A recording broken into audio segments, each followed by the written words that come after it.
Welcome to the Madison Miller Podcast. Today is Thursday, April 18th, 2024. Today I'm going to recap the Eastern Conference NBA play-in results and as well as NHL, MLB, soccer. We'll do reality TV.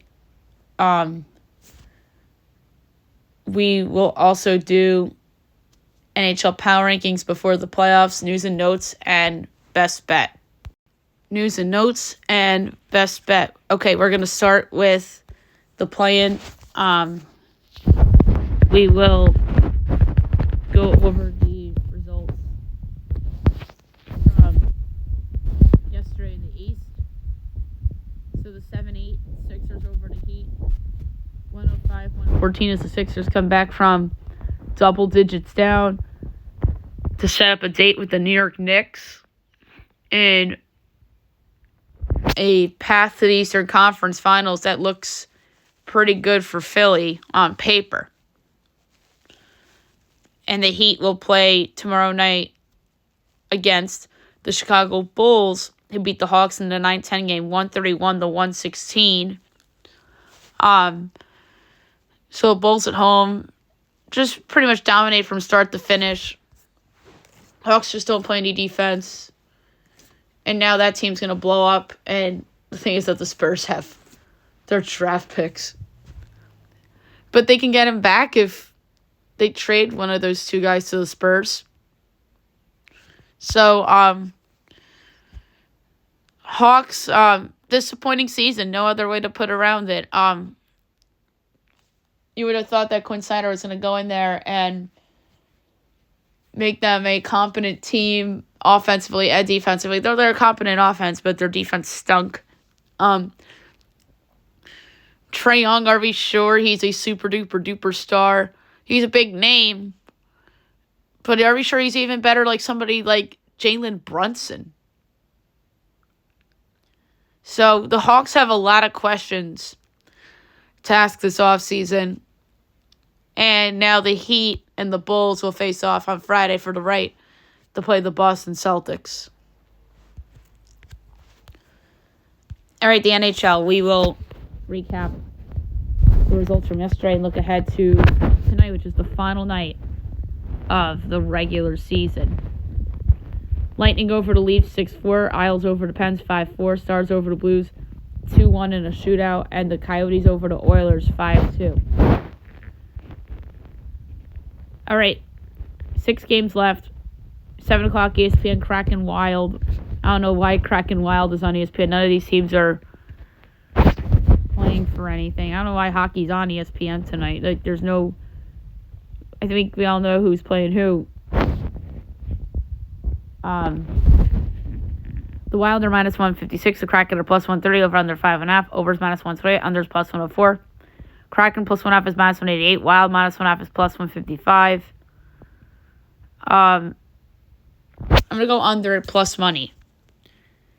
8 o'clock Canucks Jets. That's actually a really good game. Winnipeg minus 137. Vancouver plus 114. Over under 5.5. Overs minus 118. Unders minus 104. Vancouver plus 1.5 is minus 225. Jets minus 1.5 is plus 184. I like the over at minus 118. Sharks Flames at 9. Flames minus 265. Sharks plus 215. Over under 6.5. Overs even money. Unders minus 122. Sharks plus 1.5 is minus 115. Flames minus 1.5 is minus 104. Over. 9:30 ESPN, Oilers Avalanche. That's a really good game. Avs minus 140. Oilers plus 116. Over under 6.5. Overs minus 115. Unders minus 105. Oilers plus 1.5 is minus 10. Avs minus 1.5 is plus 172. I like the over. 10 o'clock Ducks Golden Knights. Vegas minus 375. Ducks plus 290. Over under 6.5. Overs plus 110. Unders minus 134. Ducks plus 1.5 is plus 115. Vegas minus 1.5 is minus 138. I'm going to go with the over at plus money. And last but not least, 10-3 Blackhawks Kings. Kings minus 360. Blackhawks plus 280 over under 5.5. Overs minus 138. Unders plus 112. So I guess it's still up for grabs Pacific Division. Whether wild card or third place, that's still up for grabs. So there's a couple things still up for grabs. A couple like small seeding stuff in the West. So the East is set. The West is not. Okay, that makes more sense.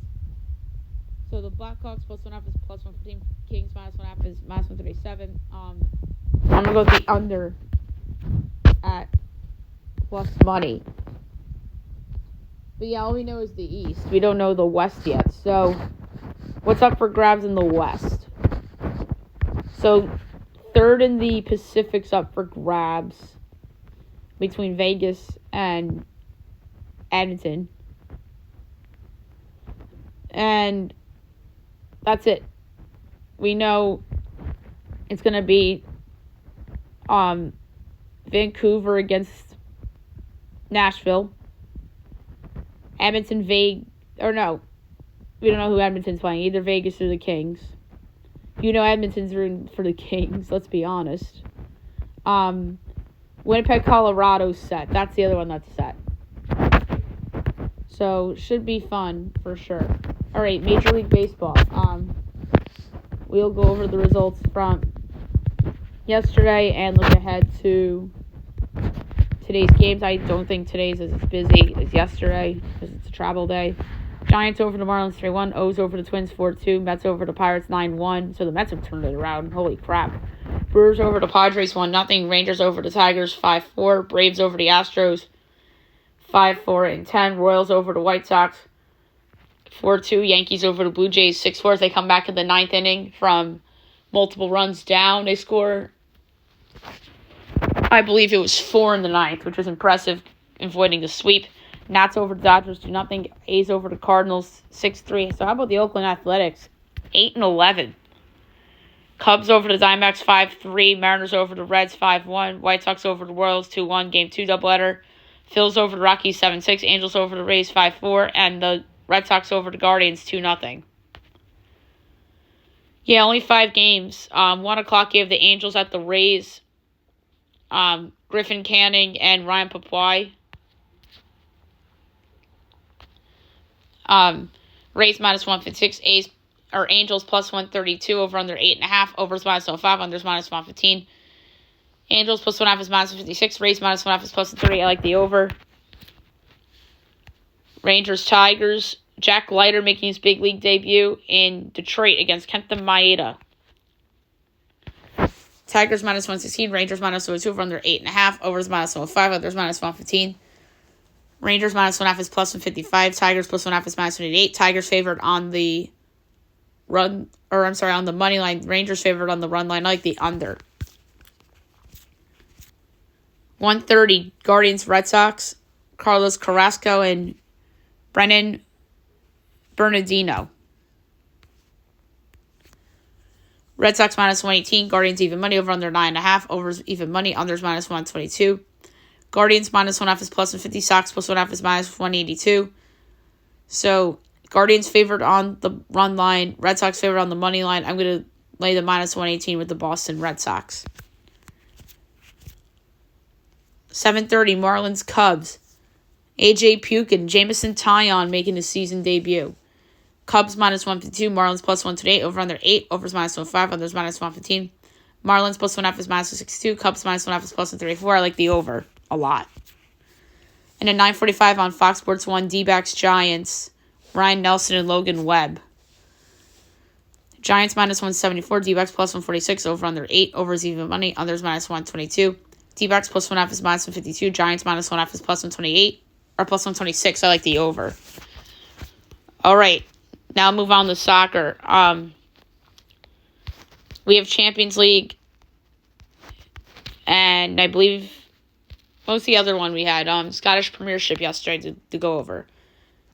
Premiership yesterday, Dundee Rangers was 0-0 draw. Champions League, so Bayern wins 1-0, advances 3-2 on aggregate to the semis. And Man City Real Madrid 1-1 draw, tied on aggregate, but Real Madrid advances 4-3 on penalties. I knew that was going to come down to penalties. So Man City does not even win the Champions League. So Champions League is either going to be PSG, Real Madrid, Bayern, or Dortmund. Let that sink in. So Barcelona out, Man City out, Arsenal out.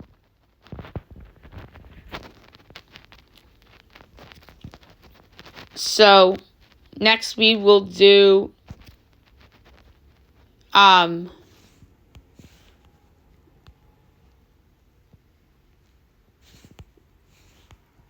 Europa League.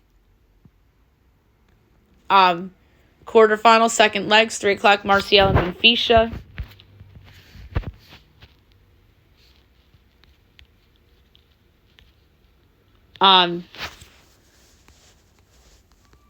Benfica is plus 185. Martial's plus 135. Draws plus 240. Martial's lost 5 in a row. Benfica plus 185. AS Roma and Milan.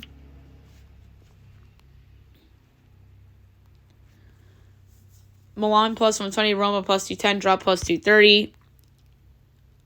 Go with Milan. Don't feel good about it though. Plus 120. West Ham and Leverkusen.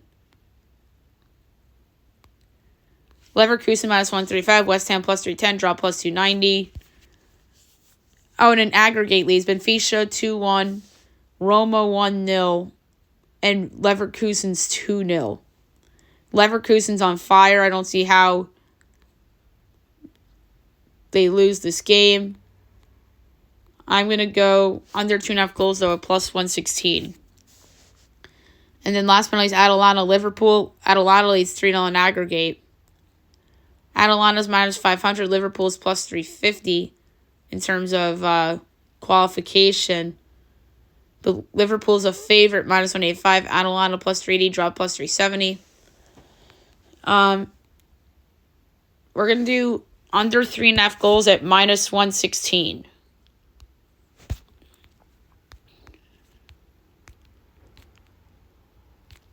And then Conference League, 12:45, Fiorentina and Pleasant. Fiorentina minus 280, Pleasant plus 750, draw plus 360.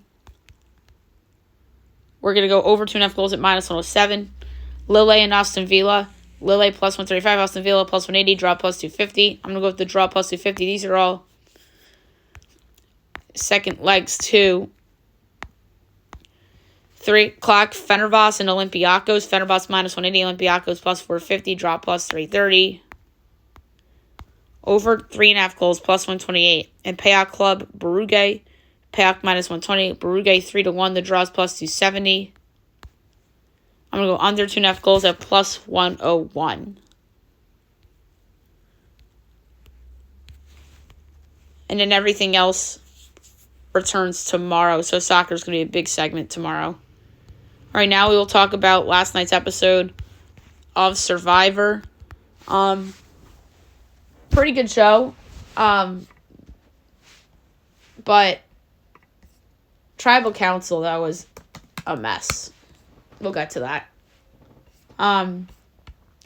So Venus was taking all the credit in the world for Soda's blindside.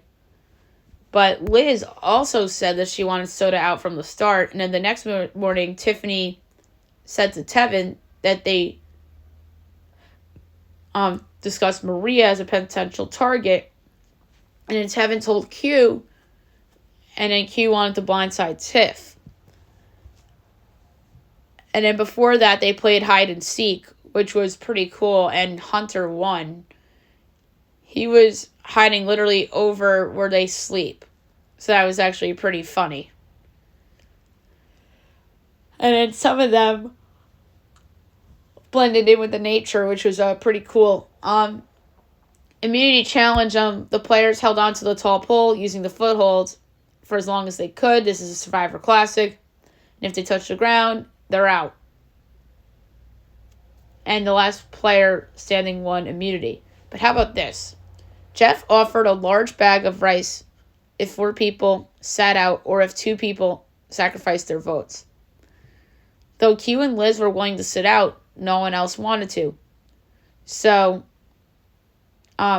Jeff counted down from 10 to 0 and nobody said anything, so he took away the rice. And it's funny because Q and Liz were out right away in the challenge. Hunter won. And then second place was Charlie. Third was Venus. So Venus did pretty well for herself. And then Q was frustrated since multiple people lasted very little time in the challenge, including you, when they could have set out for Rice. And at camp, multiple people were on board with the plan against Tiff, but Liz started rallying people against Tevin. And then that plan circled back to Q. And at Tribal, Q asked to be voted out since he felt responsible for someone else's dream ending due to shifting in the plans. And that caused a live Tribal in which Tevin and Hunter tried to switch the plan to the easy vote in Venus, but everybody else jumped on Liz's plan to send Tevin to the jury, flushing an extra vote. So that was a crazy episode. So everyone voted for Tevin except for Tevin, obviously, who voted for Venus, and Hunter.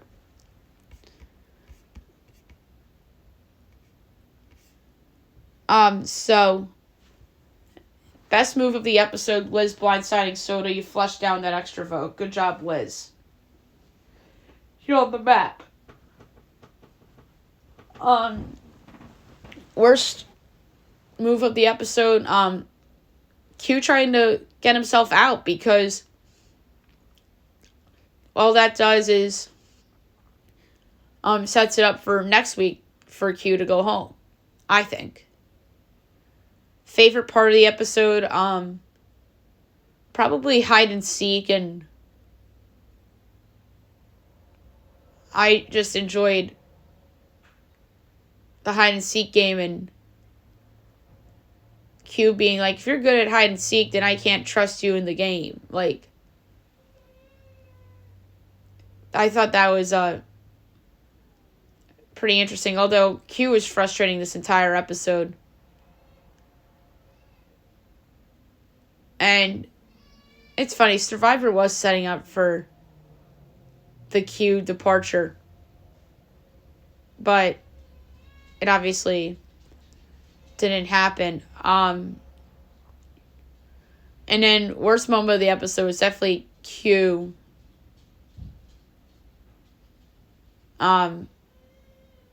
Just Q's performance this whole episode, and almost screwing up what Liz pulled off.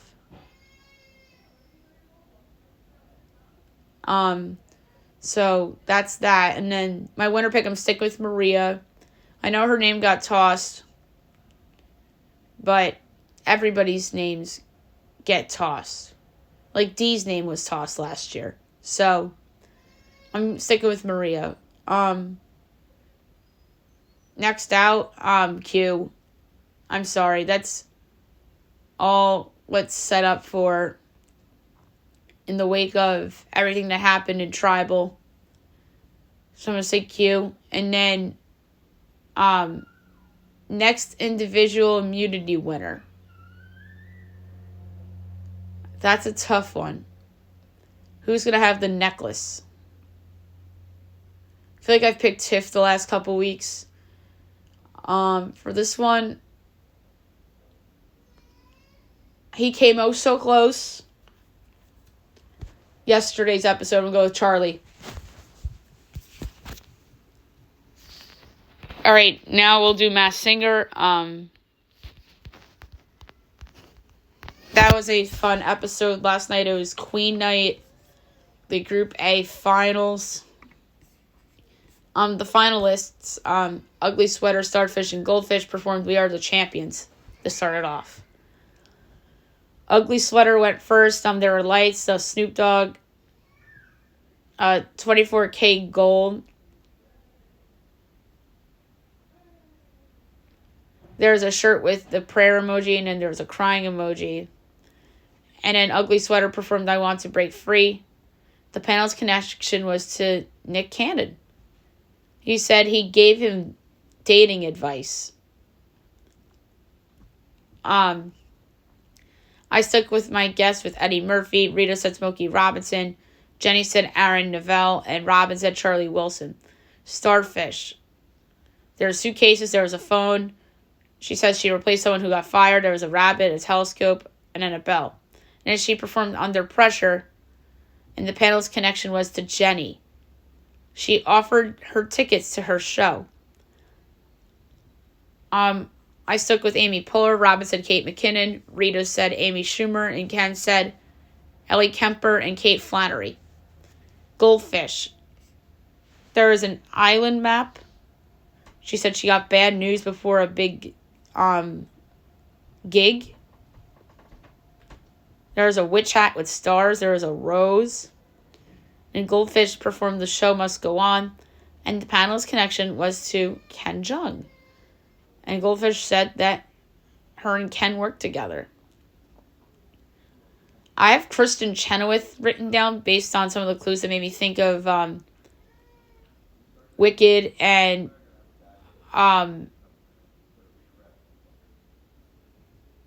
Wizard of Oz. Robin said Hilary Duff. Jenny said Selena Gomez. And Rita said Vanessa Hudgens. Those are all pretty good guesses too. First out, Ugly Sweater. My final guess was Eddie Murphy. Kent said Al Green. Jenny said Aaron Neville. Rita said Smokey Robinson. And Robin said Charlie Wilson. And who was it? It was indeed Mr. Charlie Wilson. So Robin was correct. Obviously, Charlie Wilson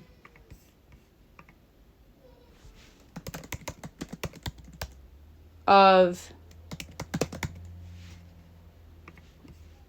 the Gap Band. For the ones that don't know, the Gap Band performs their song that was big was You Dropped the Bomb on Me. And then Charlie sang that at the end. So good get for the show. And good on Robin for getting that one right. I feel like Robin's had a good season so far. Then came Battle Royale. It was Starfish against Goldfish. The song was Another One Bites the Dust. Goldfish went first, Starfish went second. And who advances? None other than Goldfish. And then who goes home? Starfish. My guess was Amy Poehler. Robin said Kate McKinnon. Rita said Amy Schumer. Ken said Kate Flannery. And Jenny with the curveball guess of Lisa Kudrow. And who was it? Kate Flannery. Good job, Ken. And Ken was really excited to be right about this one. This was Ken's first correct guess of the season. So, congrats to Ken. Ken's right at least once or twice this season. He's been better the past, I'd say, in terms of the entire 11 seasons, the second half of the series rather than the first half of the series. He still does give out the dumb guesses every once in a while, but good on him for nailing this. And the way Jenny threw Lisa Kudrow, that had all the makings of, oh, the curveball guess is right. Like, we've seen that in past seasons. Not the case. Fox had us full, so good job on Fox for that as well. Okay, now move on to the NHL Power Rankings. Same deals we did yesterday for the NBA. We'll do 32-1. And talk about whose season's a failure, whose season's a success, and who needs to do what for their season to be considered a success. Number 32 is the San Jose Sharks. They were the worst team in the league. We all knew they were going to be the worst team in the league. 47 points. Their season's a failure. Only 19 wins this season. 31 Chicago Blackhawks, 51 points this season. 23, 53, and 5. Failure. Not that we thought they were going to be good, but they were really bad. I don't think a lot of people had them finishing in a distant last place in the Central Division. 30, the Anaheim Ducks. They had 57 points, 26, 50, and 5. Failure. They really haven't shown progress as a group. 29, the Columbus Blue Jackets. 27, 43, and 12, 66 points. A failure. I mean, the Johnny Gaudreau thing. They signed Johnny Gaudreau, and you're really bad. 28th, the Montreal Canadiens. 36 and 16, 76 points. Only 6 under 500, but still failure. You're an original 6 team. You have high expectations every year. Maybe if you finish closer to the playoffs, different story. The Ottawa Senators are 26, 37, 41, and 4, 78 points. Huge failure. Massive disappointment this year for Ottawa. They get big names in there every year, and it never works. 26, the Arizona Coyotes. 36, 41, and 5, 77 points. Failure. This is better than they've usually been, but still not good enough. 25, the Calgary Flames. 37, 39, and 5, 79 points. Huge failure. They had a ton of talent, and then now they're going to be rebuilding. 24, the Seattle Kraken. 33, 35, and 13, 79 points. Failure. Huge failure. They were in the playoffs a year ago. What happened? 23, the New Jersey Devils. 38, 39, and 5, 81 points. 1 game under 500. Massive disappointment. This was my pick to win the Metro Division this year, and I think I had them to win the President's Trophy, too. I think they were my pick to win the President's Trophy, and instead it ends up being their rival Rangers. Really, this is probably the most disappointing team in the league. I mean, them or the Kraken, for sure. I'd say the Devils, only because of how I thought they were going to be. I think they're the biggest disappointment this year. 22, the Buffalo Sabres. 39, 37, and 6, 84 points. Failure. Their season, they won't have a successful season until they make the playoffs again. 21, the Philadelphia Flyers. 38, 33, and 11, 87 points. This is going to be my first success. Granted, they gave away that game against Washington with that empty net. But they have a lot to be proud of this year. If Torts steps away, he should have a lot to be proud of. They really rallied around him this year. And we're in third in the Metro for a while. So Philadelphia fans are going to disagree, and they're going to go, we're the Flyers. We should be in the playoffs every year. But because of how low expectations were this year, and to finish very close to the playoffs, you should be proud of that. 20, the Minnesota Wild. 39, 32, and 10, 87 points. Failure. The Wild had the talent to make the playoffs this year. 19, the St. Louis Blues. 43, 33, and 6, 92 points. This is a hard one, but I'm going to say this is a rare, and I mean rare, success. Slight success, you could argue failure too. Actually, no, I'm going to say slight failure because they had the talent to make the playoffs, and they were in a playoff spot at one point during the year. But you could argue success, but I'm going to say slight failure. This isn't a Philly situation where they're supposed to be awful. 18, the Detroit Red Wings. 41, 32, 9, 91 points. The slightest of failures. Only because you're the Red Wings, you signed Patrick Kane, and you still haven't made the playoffs in a long time. It's like the Sabres a little bit, but not as big as a failure. 17, the Pittsburgh Penguins. 38, 32, and 12, 88 points. Failure. You came oh so close. I know nobody really picked you for the playoffs either, but you still have Crosby, Malkin, and Letang. You should be in the top 8 almost every year. That's a fascinating offseason team. We'll see if Sullivan comes back. I think he should come back for rallying that team after the Gensel trade. 16, the Washington Capitals. 40, 31, 11, 91 points. 4th in the Metro.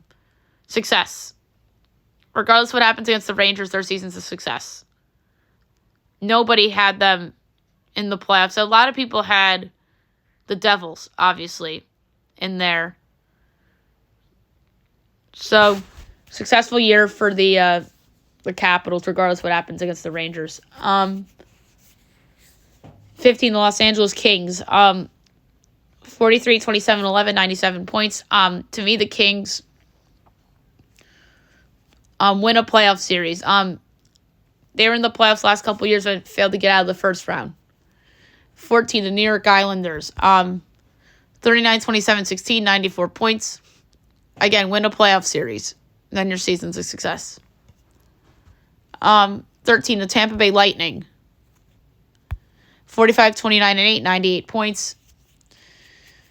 Because this group has gotten older, to me, they have to make the conference finals to have a successful season.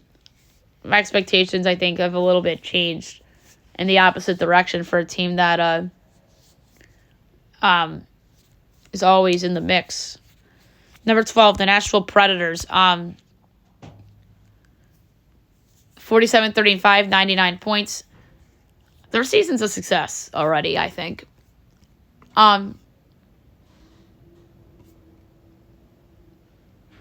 Did I have them in the playoffs?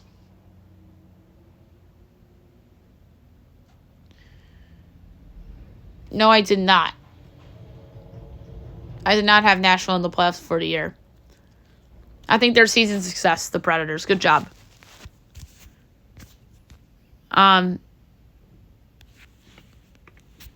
Next, 11, the Vegas Golden Knights. 45, 28, and 8, 98 points. They have to make the final again. I'm sorry. You're the reigning champ. At least get back there. And you have a ton of talent. 10, the Toronto Maple Leafs. 46, 26, and 10, 102 points. You could argue the Stanley Cup final for the Maple Leafs. But I'm going to say the conference finals. But to me, conference finals, depending on how it goes. Like, if they lose Game 6 or Game 7 in overtime in the conference finals, can't say that's a failure season for the Maple Leafs. Number 9, there's the Edmonton Oilers, 49, 26, 604 points. To me, they have to make the final. You have McDavid and Draisaitl on your team. You're like an automatic, you have to make the finals or your season's a fail. 8 is the Colorado Avalanche. 49, 25, and 705 points. To me, it's cup or bust for them, or finals or bust for them as well. Number 7 is the Winnipeg Jets. 51, 24, and 6, 108 points. To me, Winnipeg, let's see, did I have them in the postseason this year? No. To me, their season's a success. They made the postseason. Good job, Winnipeg. To me, your season's already a success. Number 6, the Boston Bruins. 47, 20, and 15, 109 points. This is a hard one, but I gotta say, if they make the final, they're the Bruins. Number 5, the Vancouver Canucks. 50, 22, 909 points. To me, their season's already a success. But it might be an OKC situation. Like, if you lose in the first round, it has to be, like, Game 7 overtime against Vegas or something like that. Depends on the situation. But, we'll see. To me, Vancouver's a success, but if they get swept in the first round, failure. Then that changes. Number 4 is the Florida Panthers. 52, 24, and 6, 110 points. They won the Atlantic Division. To me, they have to go back to the final. You're in the final last year. You have to at least go back. Number 3, the Carolina Hurricanes. 52, 23, 711 points. To me, Carolina has to make the Stanley Cup final. You didn't trade for Jake Gensel as a rental to lose in the first or second or even the conference finals. You traded for Gensel to make the Stanley Cup final. Number 2, the Dallas Stars. 52, 21, and 113 points. First in the Central Division. To me, Dallas has to make the final. You made the conference finals a year ago, and you make that next step. And you have the talent to do so. And number 1 is the New York Rangers, your President's Trophy winners, 55-23 and 414 points. Very impressive season. Most wins in the league. To me, they have to make the final. Expectations change when you do really good in the regular season, especially for a big market team like the Rangers and the Dallas Stars to some degree as well. But more so the Rangers. You're the President's Trophy winners, and this, they had the talent to have a special season. But it's funny because in my preseason show, I said I thought it was more likely for them to miss the postseason than for them to win the Stanley Cup. Boy, was that a terrible take. That was probably my worst hockey take. One of my worst hockey takes of the season, if not the worst hockey take of the season. Or thinking that the Devils were going to be the President's Trophy winners and winners in the Metro Division. But yeah, congrats to the Rangers. And all the pressure's on them. Them and the Oilers are under the most pressure. And then you could argue Carolina. If it's Rangers-Carolina round 2, boys, that's going to be the all-time pressure series. I'm going to call that. All right, so there you have it for the power rankings. Now move on to the news and notes for today. So some big injuries coming out of the play-in tournament. Jimmy Butler to have MRI on his knee. Butler says it had me feeling that I couldn't do too much. And Jimmy may have an MCL injury, so he could be out indefinitely pending MRI results. That is brutal for the Miami Heat. And then on the flip side, Alex Caruso is doubtful because he has a significant right foot sprain. It's absolutely brutal for the Bulls. Duncan Robinson came back last night for the Heat against the Sixers after his back issue. And then we didn't even talk about this on yesterday's show. Zion is doubtful, or Zion's out for that Kings game on Friday night because of that hamstring injury. Absolutely brutal. And I mean brutal. Or the Warriors postmortem. We did a little bit of that on yesterday's show. Stephen Curry says, I can never see myself not with these two guys. And then Steve Kerr says, we need Clay back. And Yusuf Nurkic was having fun with the Warriors' downfall on social media.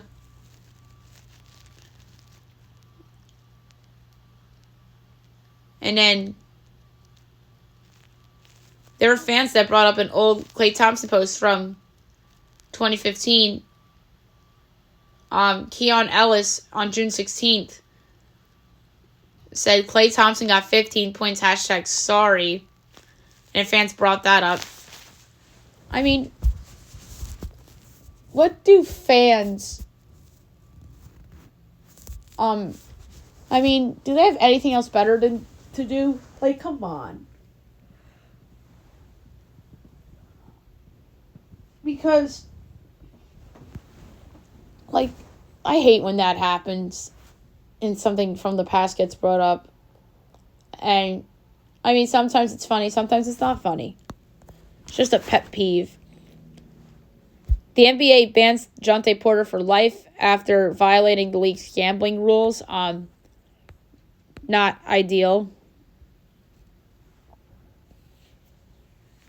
The 76ers are actually favored over the Knicks in round 1, according to FanDuel, although ESPN Bet had it as a pick'em. I really think that's going to come to a pick'em. I'm going to do my series picks on tomorrow's show because I want to do an extravaganza segment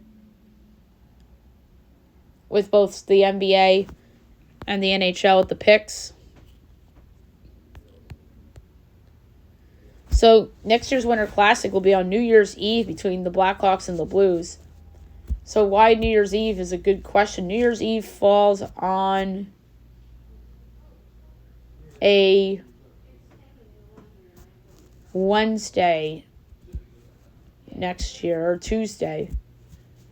Yeah, because New Year's Eve falls on a Tuesday. New Year's Day is a Wednesday. Did they want to be out of the shadow of the college football playoff? Like, there could be reasons for this. I know there'll be NFL or most likely on the 2nd. That's a Thursday. And obviously there'll be NFL on the 29th and the 30th. And then the 31st will be Tuesday. And then New Year's Day will be Wednesday. Jason Kelce lost a Super Bowl ring and he still hasn't found it. Beyonce tells Dawn Staley that she cheered on South Carolina all season. That's very nice. Love to hear it from celebrities.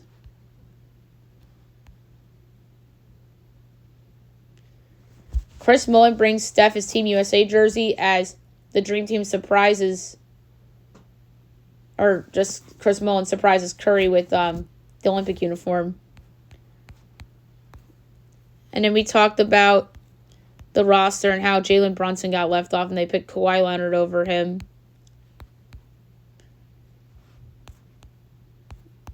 UConn lands Michigan transfer Tarris Reed. Why are we talking about potential Klay Thompson destinations already? We saw it with Orlando. Now we're seeing the Mavs as a potential suitor. That would make sense. Maybe a new big three there with Luka and Kyrie and Klay. Chris Paul says he won't retire as he plans to return for a 20th season.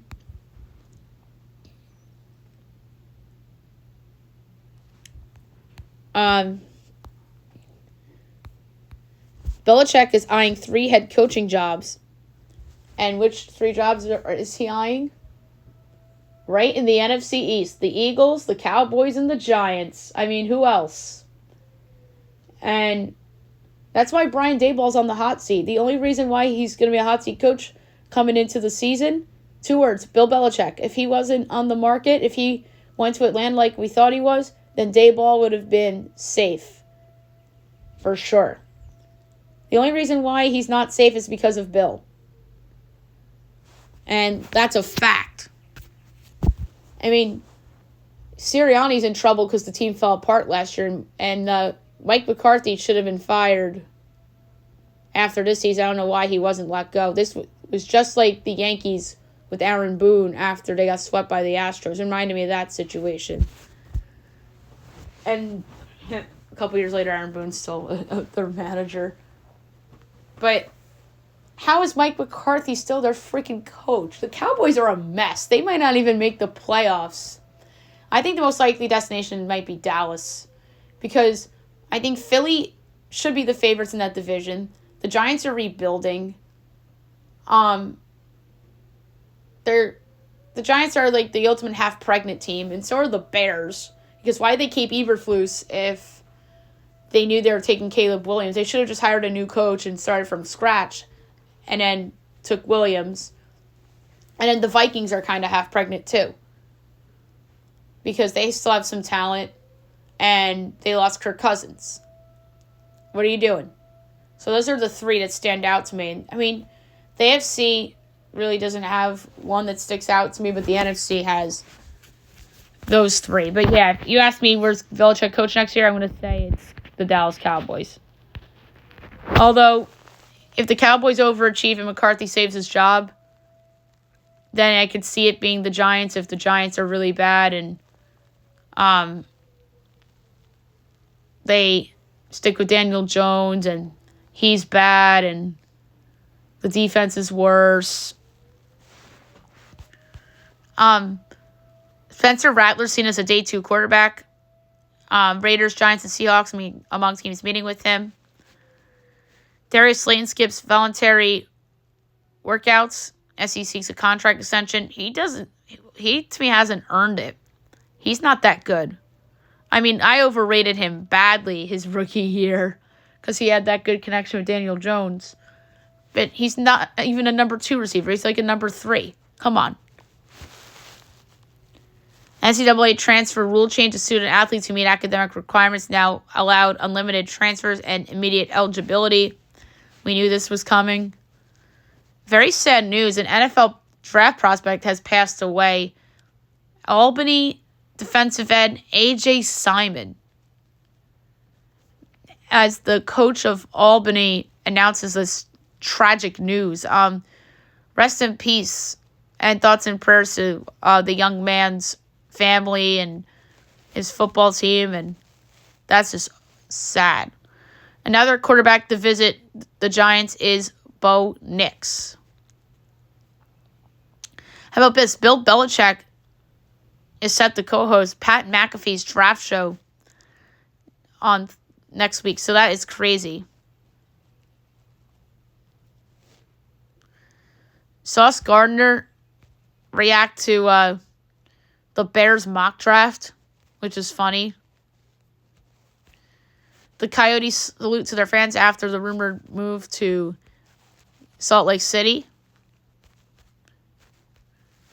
How about this? Caitlin Clark nearing a Nike deal as she's set to receive a lucrative 8-figure sponsorship that will include a signature shoe. Not surprising. Angel Reese wants a new nickname as she's in Chicago now. Bayou Barbie no more.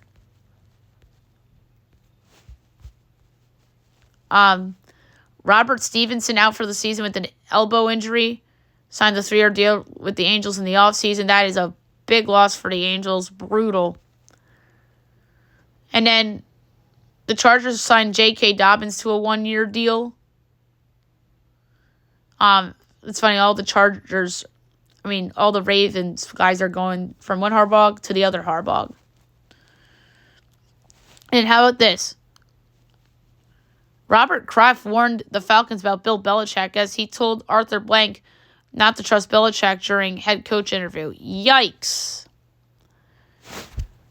So Arthur Blank trusted Robert Kraft. I think, but then again, that could be a lie. That could be Atlanta media saying that and lying about New England. I mean, Lions season doesn't just happen in the draft. It could happen in the offseason too. And it's interesting with that. And then the Bill report about the 3 NFC East teams was very interesting as well. Although he could have went to Washington. But nope. Washington could have gone there. Nope. Instead they hire a retread in Dan Quinn who blew a Super Bowl several years back. All right, last but not least, my best bet of the day brought to you by FanDuel. So there's a lot of places where I can conceivably go. I'm going to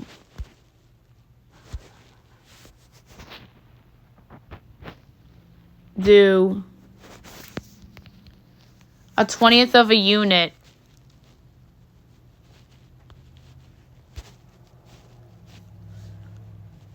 there's a couple I had in mind.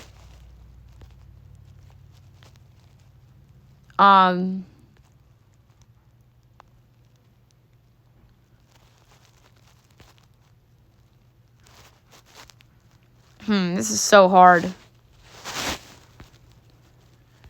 There's a couple hockey ones I liked.